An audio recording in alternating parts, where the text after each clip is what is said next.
बिस्मिल्लाहिर्रहमानिर्रहीम। अस्सलाम वालेकुम। मैं हूँ तबीबा रुखसाना सियालवी और आपको पता है कि हमेशा की तरह अच्छे अच्छे नुस्खों के साथ ही मंजर आम पे आती हूँ।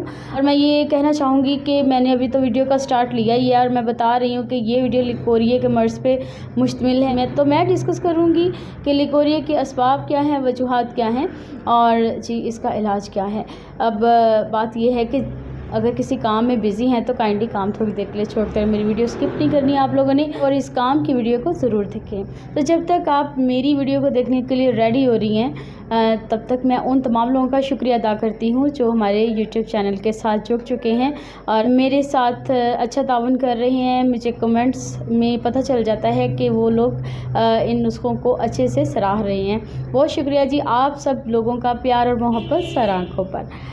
तो मेरा ख़्याल है कि तमाम ख़वातीन जो हैं वो अलर्ट हो चुकी हैं मेरी वीडियो देखने के लिए। लास्ट में देखा करें काम की बातें होती हैं, देसी नुस्खे होते हैं। मेरी तरफ से आप लोगों को ये तोहफ़ा समझ लें, प्यार समझ लें, मोहब्बत समझ लें, फ़ी सबीलिल्लाह समझ लें। इस्तेमाल कीजिए और दुआ में याद रखें। तो हम बात करने वाले हैं लिकोरिया के बारे में। लिकोरिया को तिब्बी दुनिया में सिलानुर रहम भी कहा जाता है, यानी कि रहम का रिश्ते रहना, रतूबत निकलते ही रहना ख़वातीन की सेहत के लिए बहुत ज़्यादा मुज़र है।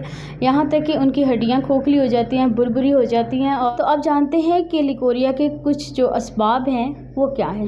तो पहली जो वजह मुझे नज़र आती है वो यही है कि रहम का कमज़ोर होना।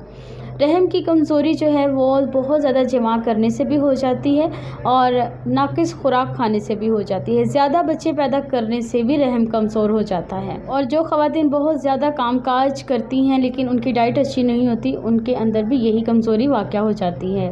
और दूसरी वजह जो हमारे नज़रिए के मुताबिक सामने आती है वो यही है, जब दिल, दिमाग और जिगर में से किसी एक उज़्व रईस की कारकर्दगी में भी तनासुब बिगड़ना शुरू हो जाए तो बहुत से अमराज के साथ साथ लिकोरिया भी हो जाता है। सिलानुर रहम यानी कि लिकोरिया के मसले पे काबू पाने के लिए एक बहुत ही कारआमद और कारगर नुस्खा आप लोगों के लिए लेकर आई हूँ। स्क्रीन पर शो हो रहा है, इसको अच्छे से नोट कर लीजिए। लोद पठानी 6 माशा, माई खुर्द 6 माशा, गूंद चीना 6 माशा, गुल सुपारी 6 माशा, इलायची 6 माशा, सतावर 6 माशा, सालब मिस्री 6 माशा, मूसली सफ़ेद 6 माशा।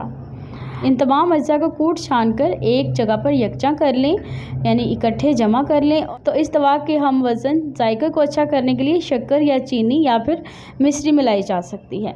अब इसकी खुराक कितनी खानी है वो नोट कर लीजिए। 1 तोला सुबह और 1 तोला शाम गाय के दूध के साथ, और गाय का दूध भी कम से कम सुबह भी 1 पाव और शाम को भी 1 पाव पीना है साथ, ठीक है। तो फिर इस दवा का कुछ फ़ायदा भी होगा क्योंकि यह खुश्क दवाई है और एकदम से आपकी बॉडी में जाकर जब इसने लिकोरिया की रतूबत को खुश्क करना है तो साथ अगर दूध नहीं पिया जाएगा तो आपको हो सकता है कि पेट में दर्द शुरू हो जाए या फिर गैस के कुछ मसाइल सामने आने लग जाएं। व्यूअर्स, लिकोरिया की बात को ख़त्म नहीं किया जा सकता, किसी एक नुस्खे पर हम इक्तफ़ा नहीं कर सकते। मेरी नज़र में वो ख़वातीन भी हैं जो ख़ुद नुस्खा बनाना चाहती हैं लेकिन वो इन चीज़ों को परचेज़ नहीं कर सकती हैं। वो ये लंबा चौड़ा नुस्खा अगर इस्तेमाल नहीं कर सकती या फिर ला के बना नहीं सकती तो बहुत ही आसान नुस्खा उनके लिए कि फटकरी ले लें। फटकरी तो 10 रुपये की आसानी से मिल जाती है, पैकिंग में भी मिल जाती है। आम फटकरी बाज़ारों में मिल जाती है। फटकरी लेकर उसे तवे के ऊपर खील करें, नीचे फ्लेम ऑन कर लें, उस पर तवा रखते हैं, तवे के ऊपर फटकरी रखते हैं और वो उबलने लगेगी, तवे के ऊपर ही खील हो जाएगी।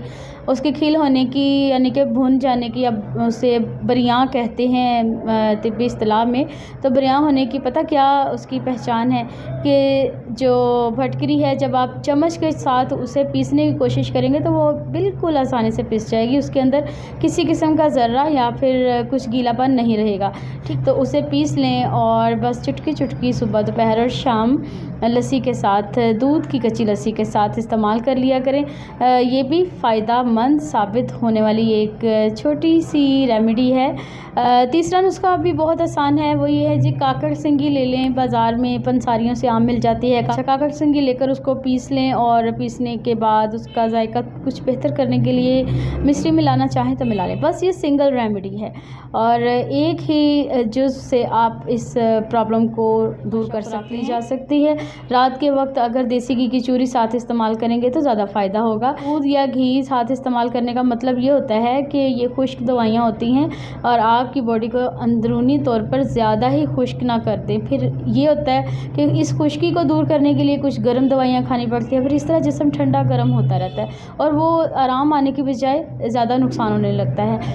तो मैंने आप लोगों को 3 नुस्खे बता दिए हैं। पहला नुस्खा थोड़ा सा लेंथी था, दूसरा जो फटकरी पे मुश्तमिल और तीसरा काकड़ सिंगी से मुतल्लिक बात की गई है। और ये तीनों नुस्खे लिकोरिया को दूर करने के लिए बहुत ही कारआमद और कारगर साबित होते हैं। इन नुस्खों के इस्तेमाल से ख़वातीन ना सिर्फ लिकोरिया के मसले से बच सकती हैं बल्कि ये नुस्खे मुअय्यन हमल भी हैं, यानी कि उनके लिए हमल का ना होना जो मसला है वो मसला भी हल हो सकता है। और अपनी दुआओं में हमेशा याद रखिएगा। मुझे अपना फ़ीडबैक ज़रूर दीजिएगा। जो लोग इस नुस्खे को बनाएंगे, इस्तेमाल करेंगे, मुझे ज़रूर बताइएगा।